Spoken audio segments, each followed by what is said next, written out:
안녕하세요 여러분, 도쿄함의주식입니다. 최근 나스닥이 많이 떨어지면서 장기 투자에 있어서 정말 안전하고 장기적으로 우승할 수 있는 기업에 투자해야 한다고 생각이 되는데요.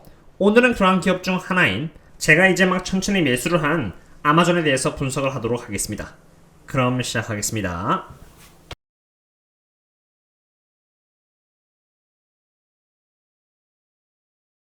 먼저 아마존의 주가 상태를 보도록 하겠습니다. 아마존은 2020년 9월을 시작으로 오늘날까지 1년 넘게 횡보를 하다가 천천히 이렇게 빠지고 있는 상태인데요. 한 번은 쌍바닥을 찍고 살짝 반등한 상태입니다. 그런데 이러한 횡보 기간을 사실 이번만 겪은 것은 아닙니다. 아마존의 과거 주가 흐름을 참고하면요. 과거 2018년 10월달을 시작으로 2020년 코로나 이후인 4월까지 1년 넘게 횡보를 하고 꾸준한 랠리를 보여준 기록이 있습니다. 앞으로 아마존이 과거 2020년 3월을 시작으로 급격히 증가된 유동성으로 인해서 빠르게 주가가 상승한 기간과 같이 2022년에도 이렇게 상승 랠리를 보여줄지는 장담할 수 없지만, 왜 아마존이란 기업이 적어도 장기 투자람에 있어서 저희들이 수익을 낼 수 있는 기업인지를 알아보고자 합니다. 첫 번째는 아마존의 프라이싱 파워입니다. 아마존은 2021년 4분기 어닝 발표했을 당시 아마존 프라임 멤버십의 월 가격을 이렇게 12.99달러에서 15% 인상하여 14.99달러로 높이겠다고 했고, 연 기준으로의 멤버십 가격은 119달러에서 17% 인상하여 139달러 높이겠다고 했는데요. 물론 이러한 인상폭이 아마존의 매출에 있어서 큰 폭을 차지하는 것은 아니지만, 아마존이 과거 2014년 멤버십 가격을 25% 인상했고 2018년 때는 18% 인상했음에도 불구하고 2021년 4분기 어닝콜에서 새로운 아마존 프라임 멤버들이 몇백만 명에 달하고요. 그러한 멤버십을 리뉴해나가는 사람들이 꾸준히 있다는 것을 봤을 때 아마존은 높아지는 인플레이션 환경에서도 물가를 소비자에게 전가시킬 수 있는 프라이싱 파워가 있다고 볼 수 있겠습니다. 인플레이션 환경에서 충분히 잘해줄 수 있는 기업이라는 것을 볼 수 있는 것이죠. 두 번째는 바로 아마존의 매출의 구조가 점점 다양해지고 있다는 것입니다. 최근 실적 아마존의 AWS에서 아마존은 2020년 4분기인 12.7빌리언 달러의 매출액 대비해서 2021년 4분기 17.8빌리언 달러의 매출을 기록하면서 AWS에서만 자그마치 39.5%의 성장률을 기록해 주었고요. 애드버타이징의 매출액에서는 32%의 매출 성장률을 기록해 주었습니다. 2012년 2월 가르너가 낸 리서치 리포트에 의하면은 대부분의 IT 기업의 예산은 여태까지 Application Software, Infrastructure Software, Business Process Service and System Infrastructure Market 이쪽으로 예산이 들어갔었는데 2025년까지는 Public Cloud Computing으로 움직이게 될 것이다 라고 했습니다. 이러한 리서치를 기반으로 봤을 때 시장의 대부분을 차지하고 있는 아마존의 AWS가 앞으로도 꾸준한 성장률을 보여줄 것이라고 생각이 됩니다.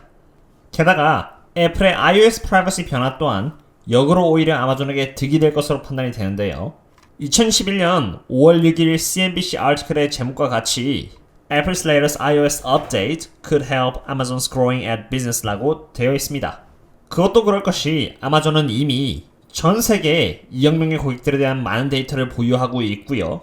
애플의 앱 트래킹 트랜스페런시가 애플 아이폰을 대상으로 효력이 돌기 시작하면은 오히려 아마존의 엄청난 양의 데이터는 마케터들에게 도리어 소중하면서도 매력적인 부분으로 다가올 것이다 라는 것이죠. 이러한 부분은 아마존의 애드버타이징 매출에 있어서 큰 이득으로 다가올 것이라고 봅니다. 그리고 세 번째는 바로 아마존의 적은 예산 배치라고 할 수 있습니다. S&P Capital IQ 데이터에 의하면은 CapEx가 피스컬 이어를 기준으로 2021년 61.1빌리언 달러에서 2022년에 55.8빌리언 달러, 2023년에 54.6빌리언 달러, 그리고 2024년에는 49.7빌리언 달러로 줄어들 예정이라고 했는데요. 캐펙스가 줄어든다는 예측은 2021년 4분기 실적 발표 때 언급된 발언과 상당 부분 일치했습니다. 투자 사이클에 대한 질문이 들어왔을 때 아마존 경영진이 답하기를 Fulfillment center side are moderating and will probably now match growth of our underlying business 라고 대답을 했는데요. 그것은 e-commerce에서 핵심적인 역할을 하고 있는 Fulfillment center side 쪽에서의 투자는 될 만큼 됐고 이제는 우리의 비즈니스에 걸맞은 성장률에 도달했다는 것이죠. 아마존이 캐펙스를 줄여나가겠다는 의미는 미래에 더 많은 프리 캐시플로우가 생겨나게 된다는 뜻이고요. 더 많은 프리 캐시플로우는 기업의 밸류에이션에 있어서 플러스가 되는 요인입니다. 그러나 제가 말씀드린 것처럼 꼭 좋은 것만 있는 것은 아닙니다. 이번에는 아마존에 투자하기에 앞서서 리스크에 대해서 말씀드리도록 하겠습니다. 먼저 이커머스에서의 경쟁사 증가입니다. 2021년 4분기 이커머스에서의 매출 승률은 그냥 그럭저럭이었는데요. 소셜미디어 기업들이 이커머스에 진출하기 시작하면서 이커머스 플랫폼과 소셜미디어 사이에서의 경계가 점차 희미해지고 있는 그런 상태입니다. 메타 플랫폼은 페이스북 샵스를 2020년 중반기쯤 런칭하면서 무료로 페이스북과 인스타그램 유저들에게 온라인 스토어를 열 수 있게 해주는 창구를 제공해 주었고요. 스냅은 이처럼 AR 이커머스 분야를 확장시켜 나가고 있는 상태입니다. 두 번째는 이커머스 내 노스 아메리카와 인터내셔널 마켓의 차이인데요.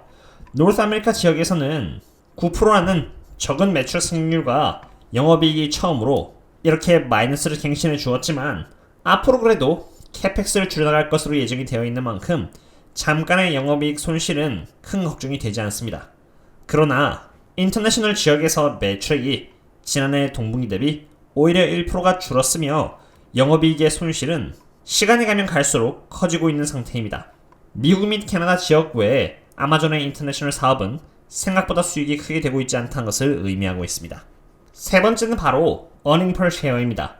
최근 아마존의 실적이 매우 잘 나온 이유는 바로 3.54달러였던 컨센서스 대비해서 4분기 EPS 27.75달러를 기록해주면서 엄청난 EPS를 보여주었는데요. 이러한 실적을 내준 이유는 바로 아마존이 투자한 기업인 리비안에서 많은 투자 수익을 냈기 때문입니다. 실제로 전체 순이익 14.3빌리언 달러에서 11.8빌리언 달러의 순이익이 리비안 투자로부터 나온 것이죠. 물론 리비안의 투자 수익을 제외하더라도 아마존의 자체 순이익에서는 좋은 실적을 내주었는데 12월달 이후 지금은 리비안의 주가가 60%나 하락하고 있는 만큼 2022년 1분기 실적 발표를 할 때 리비안 주가가 하락한 것에 대한 부분이 반영되었을 때 실적이 어떻게 나올지는 조금 우려가 됩니다. 그럼에도 불구하고 제가 아마존 투자하는 이유는 바로 밸류에이션입니다. 아마존의 프리 캐시플로우를 2021년부터 그 이후 2030년까지 총 10년이라는 기간 동안에 봤을 때 참고로 이러한 프리 캐시플로우 내에는 미국의 세금, 캐펙스 등이 전부 다 감안되어 있고요. 여기서 추가로 아마존의 현금과 부채까지 고려했을 때 아마존의 적정 주가는 3,671달러가 나옵니다. 지금 현재 주가인 2,912.81달러 대비해서 약 26% 정도 저평가되어 있다는 것을 의미하죠. 저평가라고 해서 무작정 주가가 더 이상 떨어지지 않는다는 것을 의미하는 것은 아닙니다. 장이라는 것이 단기적으로는 사람들의 감정에 따라서 움직이는 만큼 변동성을 보이는 것은 당연한 것이고요. 단지 기업이 위와 같이 프리 캐시플로우를 꾸준히 기록했을 때 아마존이 받아야 하는 적정 주가는 3,671달러라는 것입니다. 만약 아마존이 위와 같은 프리 캐시플로우를 기록하지 못한다면 당연히 적정 주가는 줄어들겠죠. 그러므로 이러한 DCF 밸류에이션은 얼마나 현실과 미래를 보수적으로 예측해서 반영하느냐가 관건인 것입니다. 참고로 DCF 밸류에이션 하는 방법에 대해서 관심 있으신 분들은 탄탄 아카데미에서의 강의를 통해서 제가 스텝 바이 스텝으로 강의해드리고 있으니 참고하시면 좋겠습니다. 아마존이 저평가라는 것은 DCF 밸류에이션에서만 보여주고 있는 것이 아닙니다. 아마존을 영업현금 흐름 기준으로 본다면은 지금 현재 28.27 정도의 멀티플에 위치하고 있는데요. 지금까지 아마존의 주식이 횡보한 이유도 2021년에는 영업현금 흐름의 성장률이 마이너스 30% 정도였기 때문입니다. 앞으로 아마존의 영업현금 흐름은 2022년에 84.15%, 2023년에는 23.67%, 그리고 2024년에는 30.47% 정도 성장할 것으로 예측되는 만큼 아마존이 이와 같은 성장률을 보여주기만 한다면 아마존은 장기적으로 봤을 때 충분히 4,620달러에 준하는 주가 흐름을 보여줄 수 있을 것이고 이것은 지금 현재 대비 58%의 성장률입니다. 밸류에이션에 대가 다무다란 교수 또한 최근 DCF 밸류에이션 해주셨는데요. 앞으로 10년 동안 아마존의 평균 매출 성장률이 15%라고 보수적으로 봤을 때 아마존의 적정주가는 3,398달러로 밸류에이션 했을 때 당시 3,068달러 대비해서 약 9.7% 정도 저평가라는 것을 볼 수 있습니다. 참고로 이것은 어디까지나 3,398달러라는 적정 주가 중간값을 기준으로 했을 때이고요. 긍정적이게 본다면은 아마존의 적정 주가는 3,876달러에서 4,268달러까지 갈 수 있고요. 만약 중간값에서 더 보수적으로 본다면은 아마존의 적정 주가는 2,881달러에서 2,386달러까지도 바라볼 수 있는 것입니다. 분할 매수를 할 때 이러한 부분을 참고해도 괜찮지 않을까 생각이 됩니다. 그리고 다모다란 교수 또한 이제 막 포지션을 이렇게 열었다고 하니 밸류에이션의 대가 입장에서도 충분히 매력적이게 보고 있다는 것을 볼 수 있습니다. 오늘은 이렇게 아마존에 대한 분석을 해보았습니다. 아마존의 주가가 어떻게 될지는 아무도 모르지만 아마존의 밸류에이션이 저평가라는 이유에서 저는 이제 천천히 분할 매수를 시작하게 되었습니다. 아마존의 지금 현재 영업 현금 흐름은 꾸준히 좋은 현금 흐름을 보여주고 있고요. 프리 캐시 플로우는 여태까지의 흐름을 봤을 때 1분기가 보통 마이너스였고 2분기, 3분기, 그리고 4분기에는 좋은 프리 캐시 플로우를 기록해 주었다는 것을 보았습니다. 그렇기에 2022년 1분기의 프리 캐시 플로우가 얼마나 될까 걱정이 되기도 하지만 지금까지 꾸준히 캐펙스를 늘려온 아마존이 이제 점차 캐펙스를 줄이면서 프리 캐시 플로우를 추구하기로 했고요. 이에 따라서 프리 캐시 플로우가 다시 좋아지지 않을까 기대를 하게 됩니다. 아마존의 매출액은 꾸준히 우상향해주고 있고 그로스 마진은 40%대로 좋은 흐름을 유지해주고 있으며 순이익 또한 좋은 상태입니다. 장기로 적절한 대응을 해주면서 기업과 함께 해나간다면 좋을 것이라 생각되고요.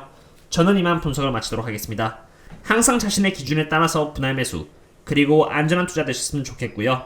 그럼 다음에 또 다른 기업 분석과 함께 찾아뵙도록 하겠습니다. 그럼 다음에 또 만나요. See you later.